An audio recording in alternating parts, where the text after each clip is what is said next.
Bonjour, on vous a dit que j'étais vétérinaire, on ne vous a pas dit que j'étais vétérinaire depuis plus d'un demi-siècle. Vous voyez, c'est une passion qui a envahi mon esprit et mes tripes depuis l'âge de 10 ans.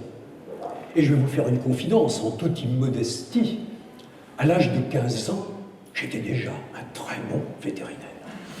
Oui, je me souviens, pendant le cours de grec, avec ma voiture équipée d'un gyrophare et d'une sirène, je sillonnais les routes à toute allure et j'allais soigner les chats, les chiens, j'accouchais les vaches, les truies, j'opérais les chevaux, je rédigeais des ordonnances à base de pénicilline.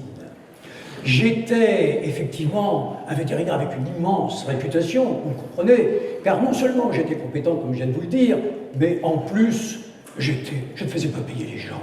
J'étais désintéressé, j'étais consciencieux. Bref, c'est une passion qui m'occupait, sauf lorsque, brusquement, la professeure de grec m'interrompait pour me demander de prendre la suite de la version grecque, et je disais « Oh, il y a un propos, il y a dikoi, il y a ici, kai, tadzo, atrekai ». Vous souriez, c'est dans mon rêve d'enfant. Ce qu'il est intéressant d'observer, c'est qu'il y avait certes la compétence. Je vous l'ai dit, d'ailleurs, je vous le confie aussi, je crois que ce furent les années de mes plus grandes réussites professionnelles. Mais il y avait aussi, finalement, à travers le désintéressement, la conscience professionnelle, l'éthique professionnelle. Venons-en à l'éthique professionnelle. Vous, dans la salle, vous avez sûrement un chat, un chien, et vous connaissez un vétérinaire qui est votre vétérinaire traitant, et je suis sûr que vous n'imaginez même pas qu'il puisse avoir quelques tourments éthiques. Vous pensez que l'éthique, c'est une affaire réservée aux médecins, on parle d'éthique médicale, et on ne pense pas forcément que le vétérinaire puisse s'interroger, avoir quelques tourments dans ce domaine. Vous avez des circonstances atténuantes. L'animal, dans notre droit, n'a été reconnu comme un être sensible que depuis 1976 dans le Code rural, et puis récemment en 2015 dans le Code civil. Il est toujours considéré, en réalité, comme un bien mobilier. En réalité, je vais vous le dire, là, je suis venu précisément vous dire ici que de nombreuses questions qui relèvent de l'éthique se posent aux vétérinaires. D'abord, les vétérinaires appartiennent à une profession réglementée qui est astreinte au respect d'un code de déontologie qui est imposé par l'État sous forme d'un décret en Conseil d'État, et le manquement au respect de ces règles de déontologie expose à des sanctions qui peuvent être très lourdes. Ce qui est intéressant de retenir, c'est que cette déontologie, elle produit en réalité de questionnements éthiques, et elle reflète à la fois la diversité des facettes de la profession et également la diversité des enjeux de cette profession.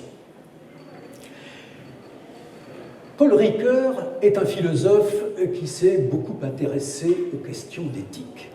Et pour Paul Ricoeur, il y avait un plan de référence, la moralité, qui est la moralité. Antérieurement à ce plan de référence, il considérait qu'il existe une éthique fondamentale, qu'il appelle éthique antérieure, qui est une éthique collective, et qu'il existe, postérieurement à ce plan de référence, des éthiques appliquées, qui fait entrer dans la catégorie de l'éthique postérieure, qui sont autant de questionnements individuels. Eh bien, je me propose de considérer qu'on peut appliquer à l'éthique professionnelle vétérinaire ce concept. Pour les vétérinaires, le plan de référence, c'est la déontologie vétérinaire. En amont de ce plan de référence, il y a l'éthique antérieure vétérinaire, qui est une éthique collective, qui est faite de tous les questionnements, de tous les débats qui ont pu avoir lieu dans la profession et avec les usagers de la profession, et qui aboutissent précisément à écrire dans le marbre, à un moment donné, la déontologie dans un code de déontologie. Et puis, après, bien sûr, il y a les questions qui se posent à chacun des vétérinaires, isolés dans leur cabinet, dans l'application de ce code de déontologie, et dans le cas du colloque singulier qu'ils ont avec leurs clients propriétaires de l'animal. Ce sont donc les éthiques postérieures appliquées. Donc vous avez compris il y a d'un côté pour les vétérinaires une éthique antérieure collective et des éthiques postérieures individuelles appliquées. Eh bien moi je vous propose d'illustrer cette dualité de l'éthique professionnelle vétérinaire par quelques exemples. On va commencer par des exemples d'éthique professionnelle collective. Dans la seconde moitié du XXe siècle, nous avons assisté au développement d'une agriculture que, de façon péjorative en général, on qualifie d'agriculture productiviste. Les paysans sont devenus des exploitants, des producteurs. On leur a demandé de produire plus, toujours plus. L'élevage, généralement intensif, a été qualifié soit d'élevage rationnel, soit d'élevage industriel. Les vétérinaires, dans ces filières, se sont adaptés techniquement, j'allais dire automatiquement, à ces exigences. Ils ont appris notamment à soigner toutes les maladies, toutes les pathologies qui résultaient précisément de ce type d'élevage. On peut dire que les débats techniques ont été plus fréquents, plus abondants que les débats éthiques.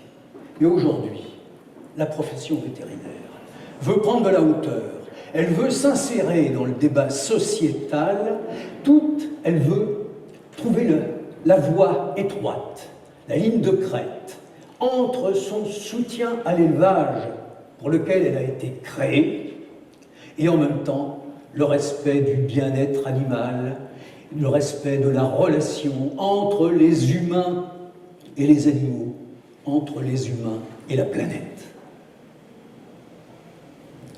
Autre exemple.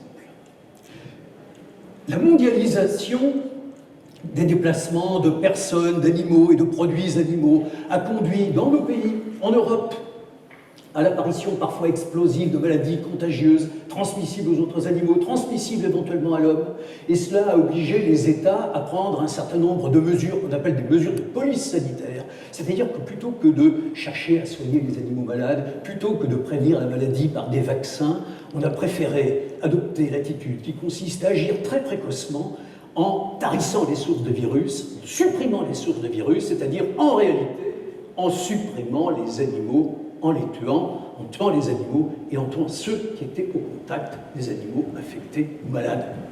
Cela a donné lieu à des séances d'abattage massif que nous avons observées notamment au Royaume-Uni quand il y a eu la fièvre afteuse. Et ces abattages massifs ont choqué l'opinion européenne. Ils étaient accompagnés de spectacles, de charniers fumants. Lors d'incinérations collectives, de ces animaux réifiés, chosifiés si vous préférez, en tout cas dégradés. Dans le même temps, la profession vétérinaire européenne, globalement, est restée parfaitement silencieuse. Avouez que le silence de cette profession n'est pas sans lui poser un certain nombre de questions qui, vous l'avouerez, relèvent de la philosophie morale. Je voudrais vous citer un autre et dernier exemple d'éthique collective. Je vais vous parler des NAC, N-A-C, nouveaux animaux de compagnie.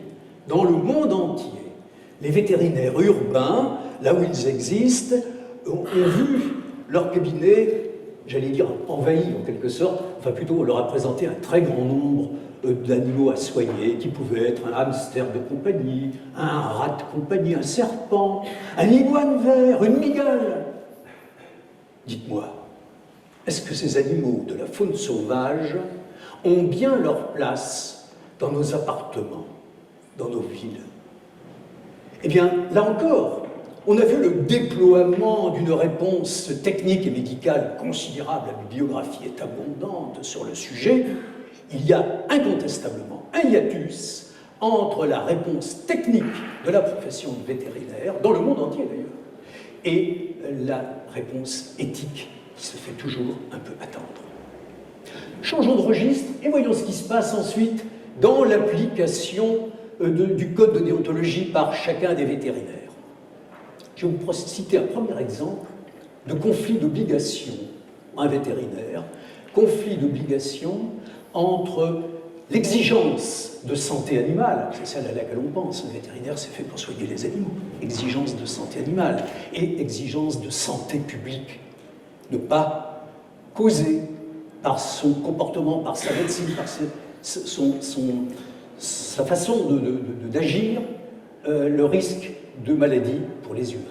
Vous m'amenez votre chien et je constate qu'il est atteint de la tuberculose due au bacille tuberculeux humain. En théorie, il existe des traitements. En pratique, on sait que nous n'arriverons pas à le guérir. Nous n'aurons pas les moyens matériels de le guérir, notamment dans votre famille, là où il vit, avec les médicaments dont nous disposons. Et ce faisant, si nous insistions, si je commettais l'erreur de vouloir à toute force le soigner pour cette maladie, je ferais courir le risque finalement d'une contagion des autres animaux et surtout une transmission de la maladie à la famille. Vous l'avez compris, il faut que j'arrive à vous convaincre de procéder à l'euthanasie de votre chien. Je conçois votre dilemme éthique, mais vous imaginez le mien dans le même temps. Voilà un exemple de dilemme éthique qui se pose dans la réalisation de la médecine. Je pourrais vous donner un autre exemple. Les vétérinaires sont parfois amenés, dans leur cabinet, à constater que le chien qu'on leur amène est en réalité un animal maltraité, victime de violences physiques, maltraitance animale. Et quand on sait que la maltraitance animale est très souvent liée à de la maltraitance humaine, vous comprendrez que l'affaire n'est pas mince. Vous voyez encore le dilemme éthique du vétérinaire qui est partagé entre, d'un côté, cette confiance que lui accorde son client, confiance protégée par le secret professionnel, et en même temps, l'obligation morale qu'il aurait de dénoncer cela pour mettre fin à une maltraitance. Je vais vous donner un dernier exemple d'application du code de déontologie pour un vétérinaire dans son cabinet. C'est la question de sa compétence, de sa propre compétence. Je suis un vétérinaire généraliste. J'ai eu l'occasion au cours de ma vie, face à un cas que vous me présentez, de réaliser une intervention chirurgicale. Je l'ai faite 2 ou 3 fois en 15 ou 20 ans, ça s'est plutôt bien passé. Mais aujourd'hui, la technique médicale ayant évolué, la profession étant organisée différemment, il y a un réseau de spécialistes. Je sais qu'à distance raisonnable, il existe un spécialiste, un vétérinaire spécialiste, qui pourrait prendre en charge le cas d'une façon plus techniquement élaborée et plus, je dirais, avec davantage de chances de succès. Alors je dois naturellement, dans le cas de la relation que j'ai avec mon client, lui apporter toutes les informations, obtenir son consentement éclairé, mais vous comprenez bien quand même que nous sommes ici en conscience au bord du conflit d'intérêts. Je crois que je vous ai donné suffisamment d'exemples pour vous faire comprendre et pour vous démontrer que finalement, les tourments de nature éthique des vétérinaires, individuellement ou collectivement, sont multiples, variés, nombreux. Ils sont parfois fondamentaux. Ils sont généralement inconnus. Ils peuvent être inattendus. L'activité des vétérinaires, dans leur globalité ou individuellement, est au cœur d'une multitude de problématiques scientifiques et juridiques, ainsi que de questionnements éthiques qui relèvent du conflit d'obligation ou du conflit d'intérêt, comme je viens de vous le dire. Et tout cela, pourquoi? Parce que les vétérinaires sont au rendez-vous de grands enjeux vitaux. La sécurité alimentaire dans le monde, c'est-à-dire en réalité la lutte contre la faim dans le monde. La santé animale, c'est ce qui paraît évident à chacun, qu'elle soit au service de l'économie rurale quand il s'agit des animaux de rente, ou qu'elle soit au service du bonheur du maître de l'animal. Plus globalement, aujourd'hui, et comme nécessité impérieuse exigée par la société, le bien-être animal, et là, directement au service des intérêts de l'animal. Bien entendu, vous l'avez compris, la santé publique, de façon fondamentale. Et enfin, je dirais, plus globalement, la santé de la planète et de la vie qu'elle abrite et qu'il faut respecter. Mes chers amis, la formation du vétérinaire, formation initiale comme dans cet établissement, ou formation continue, ne doit plus se contenter d'être une formation technique du médecin de l'animal ou de l'ingénieur de l'élevage. Elle doit le préparer à la permanence de son questionnement éthique. Je vous remercie.